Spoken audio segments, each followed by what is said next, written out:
I joined a Loomian Legacy Draft League. For those who don't know, you take turns to draft Loomians, 10 people to be exact, and then battle each other weekly while C-teaming your opponent and they C-team you since you know each other's drafts. This was made by Max and Naroglyph, and there will be 4 divisions and multiple weeks of Swiss. I was in the first division, but I got potentially the worst spot in the whole thing. 5th pick. Since this is a snake draft, it meant I was in the middle, the worst spot in the draft league, arguably. Thankfully, my first pick didn't get taken, nor did my future picks, spoiler. Oh, by the way, this works as we get 80 points and a maximum of 9 Loomians. And I saw a 16-pointer that I thought would be hilarious to use. Cephalops! Now, why is this uber allowed? Well, in a draft league, its defensive typing and low speed will be a weakness. In fact, I don't think it's anywhere near the best Loomian available. Charonix, Odoyaga, and Zulong were easily better, but Cephalops was funny. Plus, its huge stats meant I could go insane with every week TP spreads. I knew exactly what I wanted for round 2 as well, and it was an absolute steal. Gargolem attack round 2 was insane. With so much diversity in movesets, normally Gargolem struggles with move slot syndrome, but if I know what my opponent's Loomians are, I can prep with it. Plus its typing provides me with 2 immunities and even hazards and hazard removal. Absolute steal.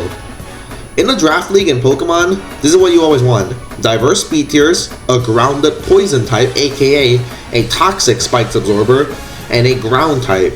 This is the same in Loomian Legacy, except add on a plant and light type, as the purpose of ground in Pokemon is a Volt Switch immunity, and here you also want a Fade Away and Flash and Flee immunity.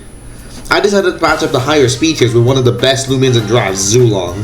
Zulong is a unit in draft leagues. As I mentioned earlier, it was easily one of the best. And I'm shocked it made it to round 3 when it was easily a first pick worthy Loomian. Zulong gives me a lot of pivot potential too, and now I have a very expensive first few picks. After this point, we all went to bed, and initially I had 2 ideas for my next pick. Terridescent, because it's cool, or Harva, because it's better for me. However, I had a freaking hilarious idea again. I'm already down more than half my point and it's only been 3 Loomians. Why not go further? I drafted Charonix. I am now spamming disgusting Ubers and I am terribly excited to use this nonsense. I get a light type, a spite user, a spirit type, a lower speed tier, so much more. Fog is banned, but honestly the game would be too easy if it was allowed. I had planned the remainder of my draft already with Agency, but he made a slight change to my initial plan. My next pick was supposed to be Terridescent, but he just is a middle speed tier plant type, and Seadrake was exactly the same point as Terridescent. So I grabbed it. Then I got Munchville as a metal sweeper with barbs, Sumo Beetle as a good value pick with strong priority, and Be Warned as an ultimate steal. Be Warned is only a single point, and I can absolutely work with Be Warned's great stat spread. This is my draft. Here's everyone else's in my pool. Now time to prepare. See you next week.